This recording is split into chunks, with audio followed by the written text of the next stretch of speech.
Again, I'm Steve Hansen. I'm the Director of User Education here at LabKey. I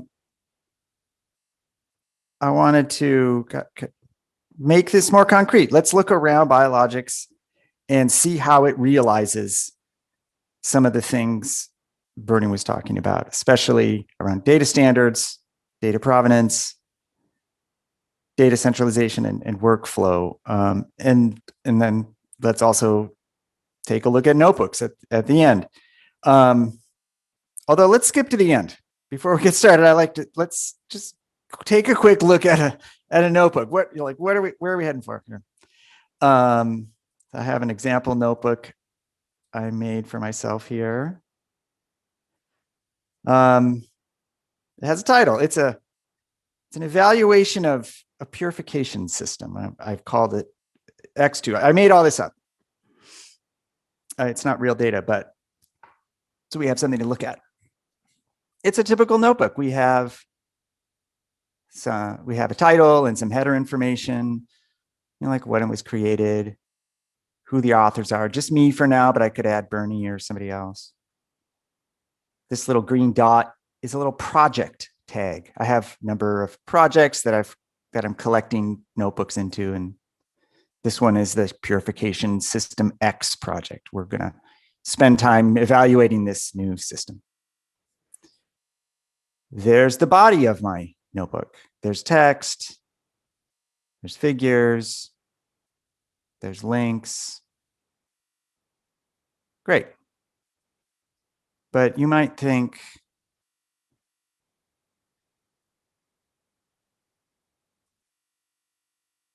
what's the big deal? So what? It's got text, links, and figures. I've seen that before. Well, the big deal is that a notebook is really writing on top of a lot. It's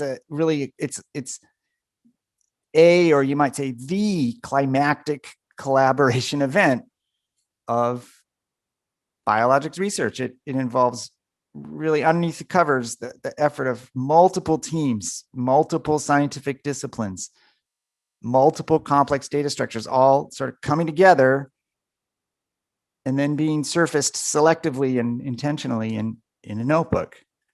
To really get a feel for that and how profound that is, I think we should go look at what's under the covers. What is LabKey Biologics? What about LabKey Biologics makes this notebook possible? So what is LabKey Biologics? Well, it's designed to aid the biotherapeutic research and development process, like antibody therapies and others. It captures key elements in the R&D workflow from conception to production. It includes a entity registry where you can uniquely identify your molecules, your nucleotide sequences, your expression systems, cell lines, all the pieces of the toolkit. It also can capture your samples and manage them, and your assay results and manage them as well. And it has many collaboration tools in it. It is a big collaboration tool. It's a central data hub. There's workflow elements and the notebooks.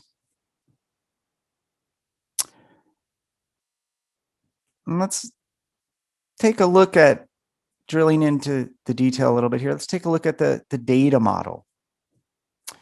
I think there are really three basic pieces to the data model. There's the registry, which holds the entities, and these are like molecules, sequences, expression systems, etc. And then there's the samples, where we capture vials and expression run draws and things like that.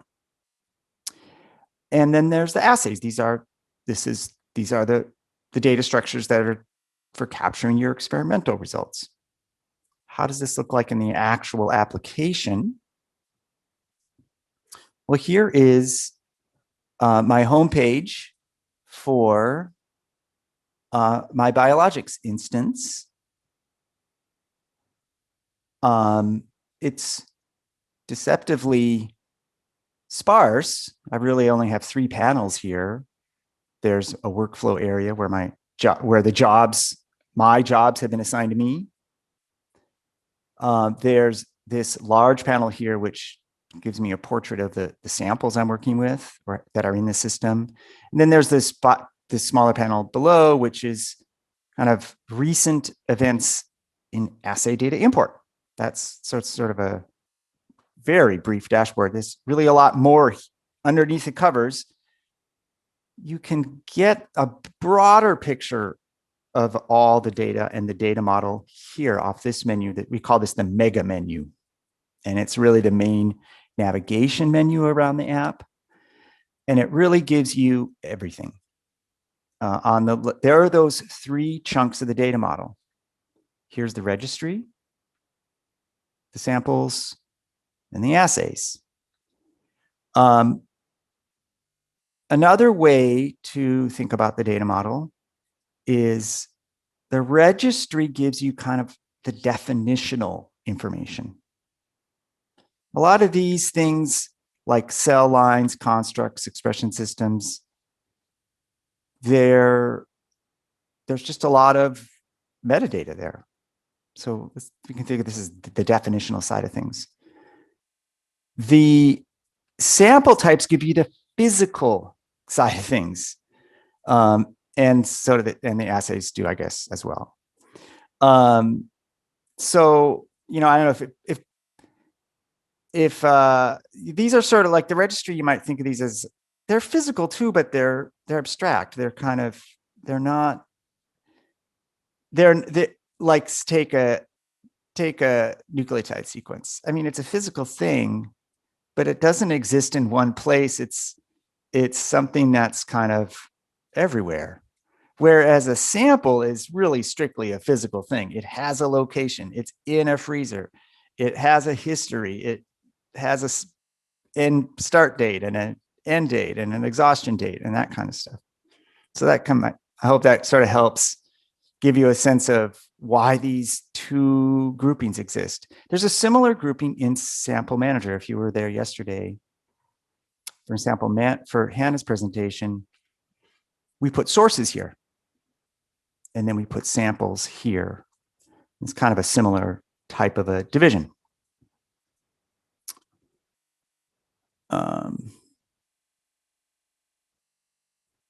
That was a lot. I want to make sure we don't go too fast. Bernie, are there any questions before I keep going?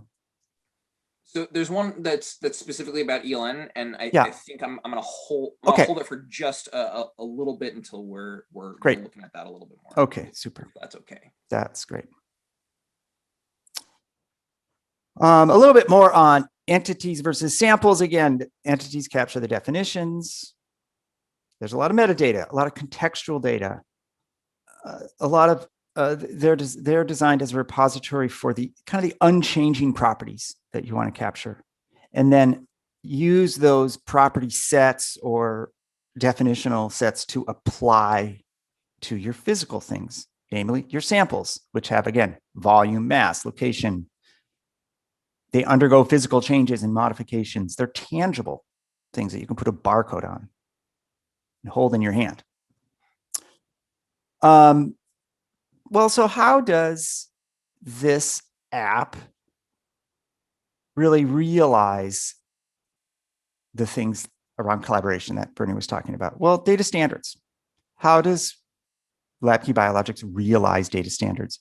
Well, data standards are everywhere in biologics. Every data structure, every one of these, a registry, anything in the registry, anything in the sample types, they're all standards. That just means there's a common data shape that we all share and fill up with data. But their data standards in LabKey, I think, it has a kind of a tone of being sort of written in stone, something you need to conform to, which is true, but it's not as bad as that sounds. I think that tone's a little off. I wish there was a better word for it. And that's because the data standards in lab key are very modifiable. They're very improvable, or if you think it from a multi-team context, they're very negotiable. You can change it as you go. If it's not working for you, you can modify it. Like you can add fields, you can remove fields, you can change the behavior of it.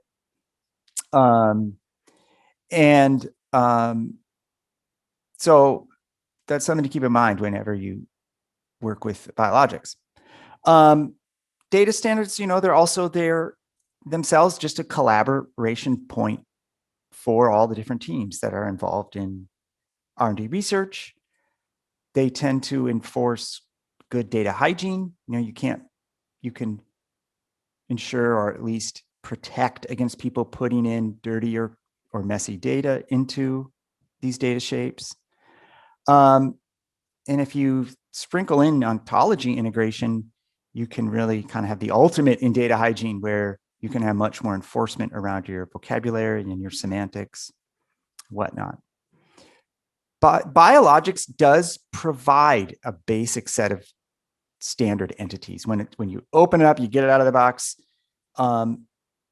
it'll look something like this. This registry is kind of our standard set of data standards or data shapes for you to fill up. But again, it's not written in stone. Some of these may not apply to you, or you may want to add some as well. And you can do that. I think one thing that's obviously missing here that you might want to add is like a purification system. Maybe you want to add an entity called purification regimens or something like that. And that's totally possible. Questions before I keep going, Bernie? Okay. Yeah. No additional ones so far. Okay, great. Even to make this a little more concrete, let's get a real feel for what is it like to really take advantage of some of these data standards. I think just look at a data grid. I think data grids itself are a very vivid way to see this. Here's a standard data grid inside of biologics.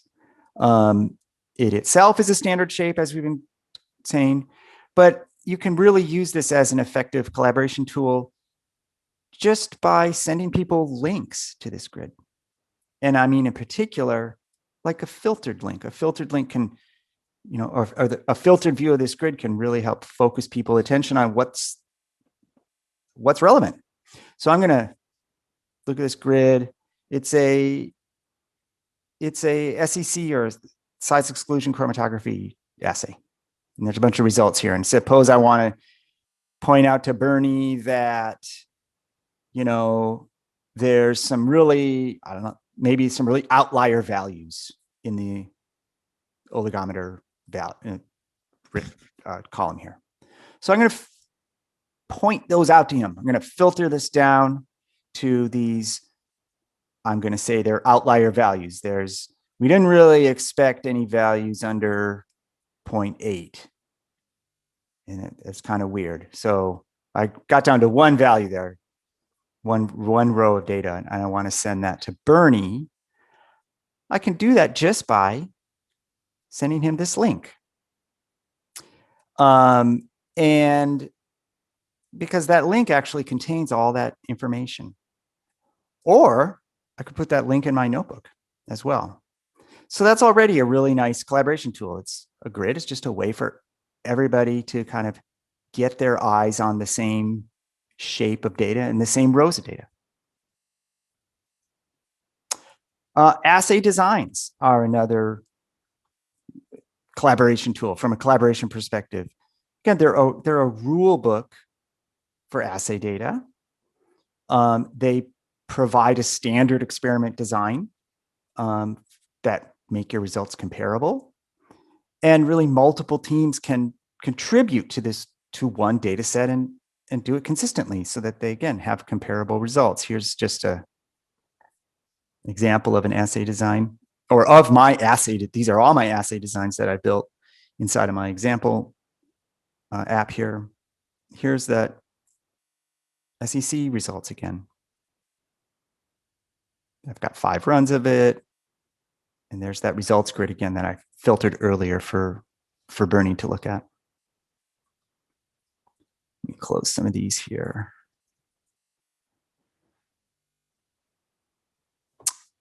Data provenance. This is one of the great features inside of Biologics Lab. And Bernie was talking about how this is one of the great solutions. Capturing data provenance is one of the great solutions to tackle collaboration problems. Let's take a look at that in detail also.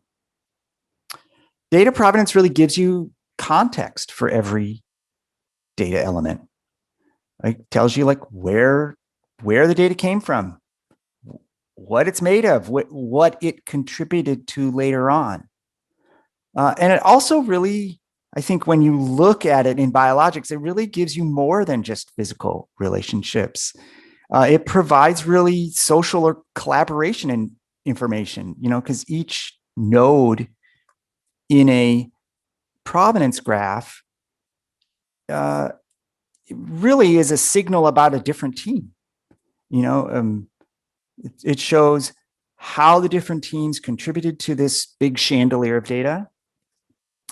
And when you're looking at it, you might say, oh, that's how I fit in to this whole effort. And you can really see that, I think, very vividly if we look at an expression system. An expression system is really kind of a very climactic moment in the R&D process. It's where all the definitional information really comes together and gels. So it's an important hinge point in a lineage graph. And so let's just take a look at one of them and kind of read it. So what can we learn from it? Here is a expression system called ES1. And it's to produce an antibody drug, olar adimab. This page is just very rich when you really start to dig into it. Here's my expression system. This null node is the expression system itself. And what it's telling me is I've got 2 main samples that I've drawn off of it. And then those samples, in turn, have been split up into 10 smaller samples, another tier in the chandelier. And over on the right here's a panel that gives me details about every node in the lineage graph. And the first one is really the most important one. What I'm learning from this details panel is that the expression system 1, it's pointed at, or it's intending to produce this antibody drug. It is built on on a cell line, a CHO cell line, a CHO variant called CHO-S. It has these constructs built into it. And there's another way, and here's a link back to that intended molecule, that intended mAb drug. And these are also links. They themselves have their own lineage, their own details pages. So this is sort of a great kind of a grand central station for linking back into the registry and into all the definitions that I've set up on. Let's just click one of these. What is this construct 1 going to tell me? Oh, there's lots of information about it. It's built on this vector. We've inserted this nucleotide sequence. I'm learning a lot. That nucleotide sequence is pretty interesting. Let's look at that. Oh, there's even more here. So you can just see how quickly you can navigate around in that really very complex data tree and get your bearings. That's going up the chain. And in fact, you could depict it a little more graphically. This is depicted the relationships on top, or that pour into the expression system, are really here portrayed as in a panel. You could make them into a graph, but I think the graph might get a little bit unmanageable. let's go down a bit. What can we learn about these samples? Well, now I've refocused our details panel by clicking on this node here. I've refocused the details panel on this one sample draw. What did I learn? Well, this is a big 5-liter bag, I assume, of an expression run, a realization of this expression system. So we've really, again, when we move from an expression system, which is part of the registry, it's something definitional, down one step into the physical, into a big 5-liter bag, we've really hopped that gap between the definitional world and the physical world. What this arrow is saying is this physical thing, this big vial, this big bag, realizes all the definitions up here in this expression system. So I'm just learning so much. I know that this expression system was started on February 5th, a couple of years ago. I know that these test samples, I assume these are test samples pulled off of it, and assays were run on them, tests were run on them, and I can keep surfing down to learn about those little test runs. Well, let's even go further and get some real details on this test run. I'm just going to click this smaller vial, S19. I want to get some details on it. Here's what I learned about that. Here are the assays that were run on it. A whole suite of assays were run on it to evaluate this. And there's that size exclusion, the one row of size exclusion data that was captured off of that vial.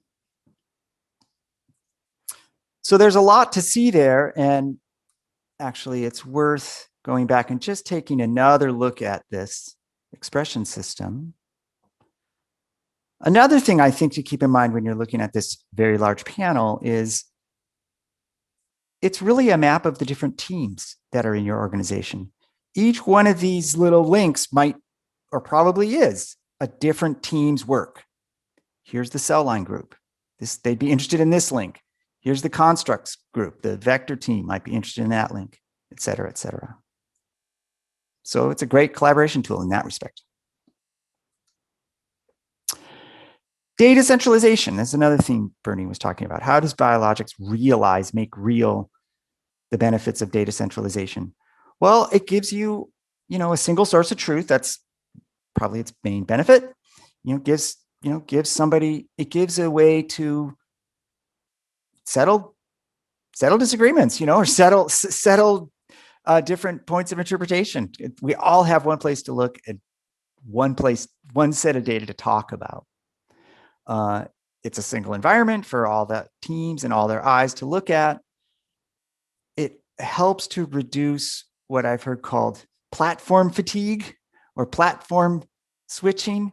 You don't have to log into 6 different tools and navigate it all. You can just go to LabVIEW Biologics. And it obviously produces great opportunities for better data synthesis and better data analysis. Some examples. The whole thing's an example. It's a little bit hard to really single out an example, but I think another way to see this is just to reimagine the data model. Let's go back to the big data model in biologics. Stop thinking about them in terms of definitions and samples and things like that. Instead, just reread this as different teams. You could I propose we rename the registry for a moment to be the bioengineers playground. Forget that this link says registry and just put in your mind bioengineering playground. That's what this is. Or forget sample types for a minute and imagine that's a lab technicians playground, etc. The assays are maybe the data analytics playground so far.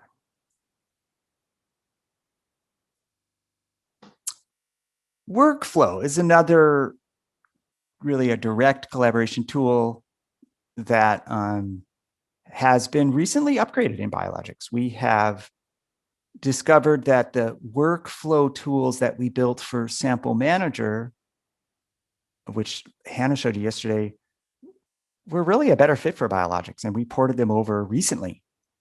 The workflow tool allows you to obviously track jobs, assign jobs to one another, and they can be any kind of job. You configure what the jobs are. Maybe they're quotidian lab jobs, like run that assay, pull those samples, or maybe they're a little bit more, maybe they're not so physical. Maybe they're a little bit more anything you want, evaluate that expression system, something like that. They allow you to assign priority and due dates and all those kind of things.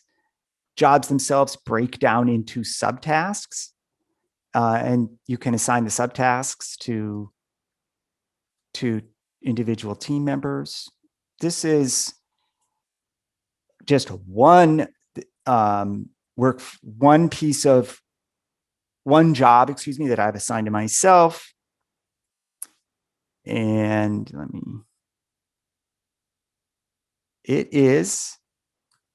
I've assigned to myself the task of running the SEC assays for Project X. I want to, evaluate that expression system. And there are 4 subtasks to this job: pull the samples, prep the samples, perform the assay and upload the results, tell the analytics team when I'm done. And as I do these tasks today, I can click them off as I go. Right now I'm in the progress of pulling the samples. Imagine I did that. I can complete that task, and the job progresses to the next task. Now I'm going to prep the samples, and next I'm going to run the assay and whatnot. And I can notify Bernie when it's all ready to go. So that's obviously a really powerful collaboration tool inside of it. Well, let's take a look at notebooks. How do they contribute to the collaboration task? Well, I built a example notebook here. Or excuse me, here's my notebook area. I've got 3 notebooks actually. And they have been tagged with different projects. I have this green tag is my evaluation of purification system X project. This red tag is project X, which is some other project. I can surf into one of these. Let's go into this one. This is the notebook I originally showed you at the start of the presentation. This is what we skipped to the end to. And I think these links in particular might seem a little bit more profound to you now that when I hover over one of these links, this is live data pulled out of that giant tree of data we were just looking at back in biologics. When I hover over this, I get a sense of what's going on here. This is the workflow that I pointed out earlier. Here is that expression run we were looking at, the big 5-liter bag. If we link back to it, we'll see something familiar. There it is. That big that bag that's informed by the CHO cell line, the constructs 1 and 2, etc. Here's some figures I've added to it. Here's that run of assay data for the SEC assays. Right here, et cetera, et cetera. It's very easy to navigate. I feel much more confident, that I can get my point across with this kind of tool. I can really focus people's attention on all the desperate data bits that I'm trying to put people's attention on. A little bit more on the anatomy of a notebook. Notice I can add authors to this. So if I want some help from Bernie, I can add him and he can jump on and edit it as well. There's also a details panel over on the right. I can hide it, get a little more real estate for the main content. But if I open it, I can see things like a summary of all of the referenced items in my notebook, and kind of a handy way to get all the links in one little report, etc. I can even add custom fields to this. So I've added here a custom field A, and I can custom field B, and I can use that to help me fill out my my notebook content. It's very easy also to edit these and add to them. You know, if I wanted to add some new content here up at the top,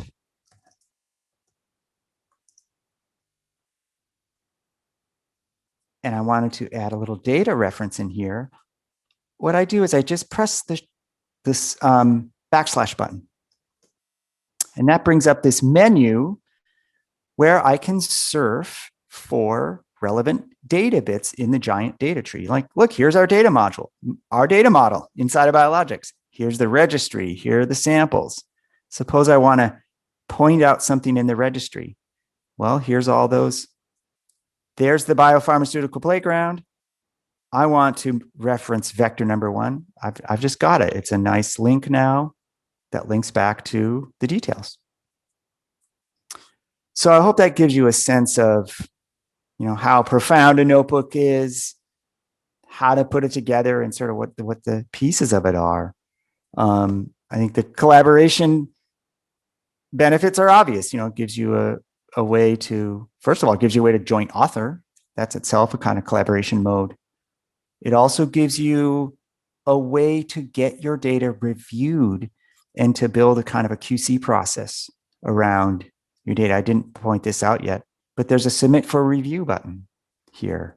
And if you go back, we can look at a notebook I actually have submitted. This one is tagged with submitted because I sent it over to Hannah to evaluate. It's locked right now because it's under review. And it won't open up again until she sends it back to me. They're obviously, you know, notebooks are for sharing with an audience, and they help, you know, tie everything together and give your audience a sense of confidence, a sense of context for your results, and a way to focus their attention on what you want them to see. That's really all I had to say, but we'd love to get your questions, either for me or Bernie. Is there anything out there, Bernie, we should address? Yeah, there's a couple on ELN. Okay. Which, yeah. So the first one, I'm actually gonna take them in inverse order. Sure. It's asked when linking to data from your ELN, how do I make sure that I'm pointing to the results that were correct at the time, or at the time of signing the notebook, and not to the current results, which might be different? Oh, well, that's a great question, and one that we specifically had in mind when we set up the signing mechanism in ELN. So when you sign, we snapshot the data as it is right then. great. And so when you're viewing that notebook, when you do a data export or create a PDF of that notebook, it has frozen in it the state of the data at the time, period, while still allowing you, as it is implied in the question, to, if you need to, update the existing results in the live system without it affecting the snapshot created from your notebook at all. That's great. Yes. And so then the the other question that's on there is there a process for migrating from an existing ELN to this one? So that turns out to actually be a slightly more complicated question. The short version is not really. Typically what we've seen though is that all of the signed notebooks that you already have from whatever ELN you're currently using can typically be archived either in file form or some other format created by the ELN vendor, and very often people simply want to have those somewhere that they could look at them, could review them, make use of them if they needed to. And so in our experience, people are able to essentially set a deadline within their organization to say, okay, don't start any new notebooks in the old system after this date. And then they're able to tie those up, sign them, archive them, and then take the old notebooks and either put them in a database or a file system for secure keeping and use as they switch over to the new one. If there is, I would be interested in hearing from people about needs in regard to migration. If that scenario laid out is inadequate for your needs, I'd love to have a chat about